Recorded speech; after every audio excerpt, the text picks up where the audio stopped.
એ જ્યાં સુધી જીવે ત્યાં સુધી એને સજા કરેલી છે।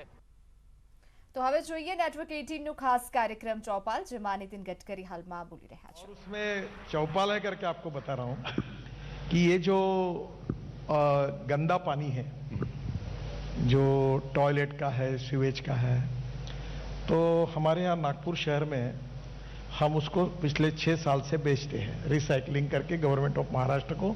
तो हमको 300-325 करोड़ रॉयल्टी मिलती है गंदा पानी बेचकर। तो वहीं हमारा जो कचरे का डिपो है उसके ऊपर हम सोलर पैनल लगाकर एक पायलट प्रोजेक्ट करने की कोशिश कर रहे हैं कि सोलर पावर सस्ती हो जाएगी, क्योंकि रूफटॉप सोलर होगा और गंदा पानी फुकट में होगा। और अब इलेक्ट्रोलाइजर हमारे यहाँ देश में काफ़ी स्टार्टअप बनाने लगे हैं और उससे ऑक्सीजन और हाइड्रोजन अलग होगा और उससे ग्रीन हाइड्रोजन बनेगा और उसमें नागपुर की बस ट्रक चले, ऐसा प्रोजेक्ट को हम लोग शुरुआत कर रहे हैं। तो मुझे लगता है कि अनेक नगर परिषद क्षेत्रों में, महानगर पालिका के क्षेत्र में, गाँव में ये सब हो जाएगा तो निश्चित रूप से प्रदूषण भी कम होगा और उसके साथ साथ फ्यूल भी सस्ता होगा। अभी वो $3 की कीमत कम से कम उसकी जाती है, पर मेरा अंदाज है कि हिंदुस्तान में जिस प्रकार से हमारे साइंटिस्ट काम कर रहे हैं तो ये 50-60 रुपए किलो तक आ जाएगा, सबसे सस्ता फ्यूल होगा। तो यानी आप कह रहे हैं कि 1 किलो हाइड्रोजन में 180 किलोमीटर, दिल्ली या नागपुर से दिल्ली में कितने किलो लग जाएगा? 3-4 किलो में हो जाएगा? नहीं, ये पहली बात तो ऐसा है कि ये जो होगा ये हाइड्रोजन का फिलिंग स्टेशन अब इतने हाईवे पर होने के लिए थोड़ा टाइम लगेगा। पर जैसे दिल्ली में गाड़ी है, जैसे आपकी गाड़ी है, आप पेट्रोल की गाड़ी लेकर जा रहे होंगे तो 10 रुपए 1 किलोमीटर, अगर डीजल की जा रहे तो 7 रुपए पर किलोमीटर, और इलेक्ट्रिक पर जा रहे तो 1 रुपए पर किलोमीटर, और ग्रीन हाइड्रोजन पे जाएंगे तो शायद 70-80 पैसे पर किलोमीटर। तो ये डीजल और पेट्रोल हम इंपोर्ट कर रहे हैं।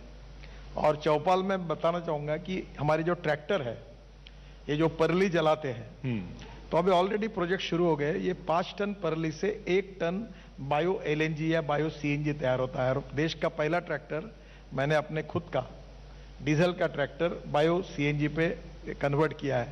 तो एक किसान की 1.25 लाख रुपए की बचत होगी और ये जो लाखों टन पर उसके कम से कम 700-800 इंडस्ट्री आएगी।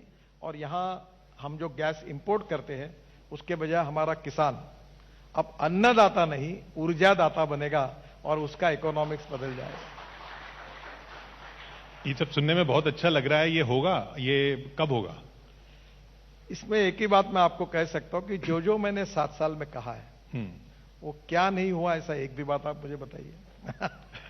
तो मैं आपको विश्वास के साथ बताता हूं कि ये निश्चित रूप में आने वाले 2-4 साल में होगा। जैसे मैं electric bike, scooter, auto rickshaw की बात कर रहा था, इलेक्ट्रिक कार की बात कर रहा था, तो आज आ गई।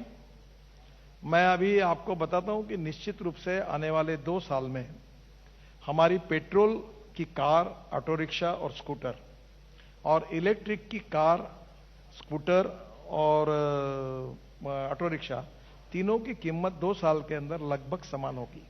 तो ये पेट्रोल डीजल की गाड़ी अगर कोई अभी लेने की सोच रहा है तो वो छोड़ दे? नहीं सर, ये सब चलता रहेगा। देखो, किसी को हम बंद नहीं कर रहे। जो कभी कभी गलत फहमी हो जाती है, एक फ्लेक्स इंजन की टेक्नोलॉजी लाने का जो हम प्रयास कर रहे हैं, एथेनॉल भी डलेगा। हाँ, उसमें ऐसा है कि ब्राजील, कनाडा और USA में ऑलरेडी ये जितने ब्रांड है, BMW, Toyota, Honda, Hyundai, all, इनकी गाड़ियों में फ्लेक्स इंजन है। उसकी कीमत पेट्रोल गाड़ी के बराबर है। उसका अर्थ ऐसा है कि आप गाड़ी में 100% पेट्रोल डाल सकते या 100% इथेनॉल डाल सकते हैं। तो 100% पेट्रोल, तो पेट्रोल का भाव 120 रुपए और इथेनॉल का 60-62 रुपए है। थोड़ी कैलोरिक वैल्यू इथेनॉल की कम है, फिर भी 30-35 रुपए की बचत है। इथेनॉल ग्रीन फ्यूल है। और आपको एक कैमरी करके कार है टोयोटो की, तो उसमें क्या है कि 40% वो गाड़ी चलते चलते इलेक्ट्रिसिटी तैयार करती है। तो मेरा जो सुझाव सोच है कि हमारी गाड़ियां flex engine with hybrid electricity, तो वो 40% वही गाड़ी चलते चलते इलेक्ट्रिसिटी तैयार करेगी और 100% इथेनॉल पे चलेगी, 100% पेट्रोल पे चलेगी। तो एकदम कंज्यूमर का बहुत बड़ा फायदा होगा। और दिल्ली जैसे शहर में ऑड इवन वगैरह की जो बात होती है, करने की जरूरत नहीं पड़ी। जिसके पास इलेक्ट्रिक गाड़ी है जिसके पास फ्लेक्स इंजन की गाड़ी है उसको कोई रोकेगा नहीं, क्योंकि उसका पोल्यूशन नहीं के बराबर होगा। तो फिर चुनाव के पास फ्लेक्स इंजन की गाड़ी है उसको कोई रोकेगा नहीं, क्योंकि उसका पोल्यूशन नहीं के बराबर होगा। तो फिर चुनाव के टाइम किसका रेट घटाएंगे? चुनाव के टाइम रेट भारत सरकार ने तो पेट्रोल डीजल के भाव कम किए। कुछ राज्य सरकार जो है उन्होंने उसमें जो वैट लगता था उसके रेट कम नहीं। आज दिल्ली ने भी कम कर दिया। आज दिल्ली ने कम किए। अब महाराष्ट्र में हमारे अभी तक नहीं हुए।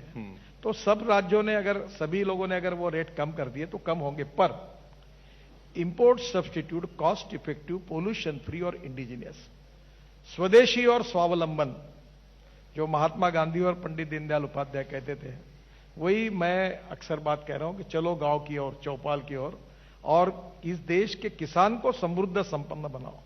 और मुझे लगता है कि ये जो अभी 8 लाख करोड़ का इंपोर्ट है, 5 साल में ये 25 लाख करोड़ की होने की संभावना है। पेट्रोल डीजल का? हाँ, ये पेट्रोलियम गैस, और 5 साल में ये 25 लाख करोड़ की होने की संभावना है। पेट्रोल डीजल का? हाँ, ये पेट्रोलियम गैस और इसका।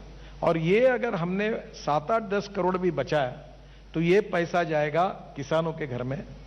जो राइस से इथेनॉल बन रहा है, कॉर्न से इथेनॉल बन रहा है, बायोमास से इथेनॉल बन रहा है, शुगर केन जूस से इथेनॉल बन रहा है, मोलाइसिस से इथेनॉल बन रहा है, बीएवी मोलाइसिस से इथेनॉल बन रहा है। तो इससे आज देखो हमारे देश की समस्या क्या है।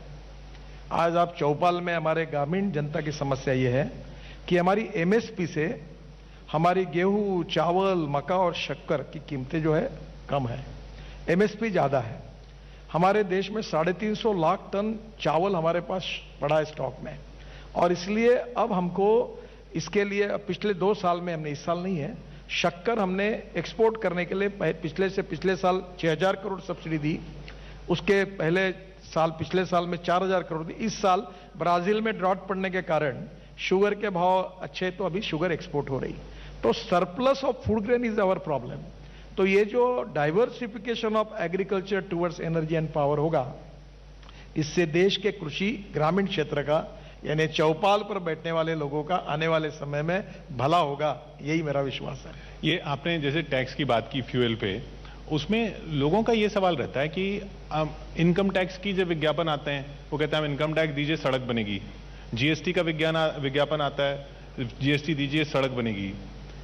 फ्यूल पे सेस ले लेते हैं पेट्रोल में कि इतने ये सेस लगाइए हाईवे बनेगा। फिर हाईवे जब बन जाता है उस पर टोल ले लेते हैं। तो फिर वो इतना सारा पैसा जो टैक्स का लिया था उससे तो सड़क बननी थी, सड़क बनने के बाद उस पर टोल क्यों दे? देखिए आपने सवाल बहुत अच्छा किया है और उसकी सच्चाई को समझो। पहली बात तो ऐसी है कि 1,20,000 करोड़ का मेरा बजट है और मैं काम कर रहा हूं 5 लाख करोड़ के।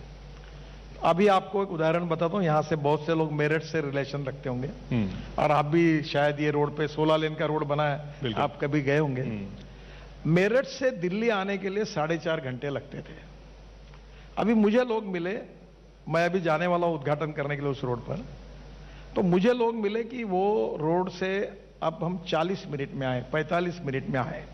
तो मैं एक छोटा सा सवाल पूछता हूं कि आपके गाड़ी का इंजन 4.5 घंटे गियर बदल के धुआं फूकते हुए जाता था तो वो कितना फ्यूल कंज्यूम होता था, और 40 मिनट में आए तो कितना बच गया।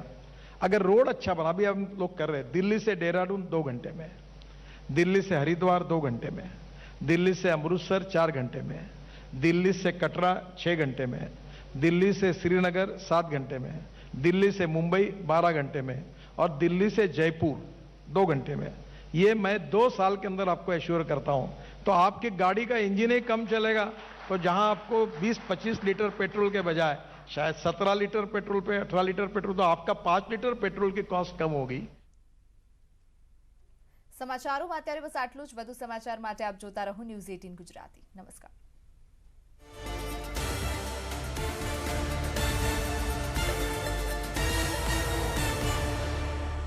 सभी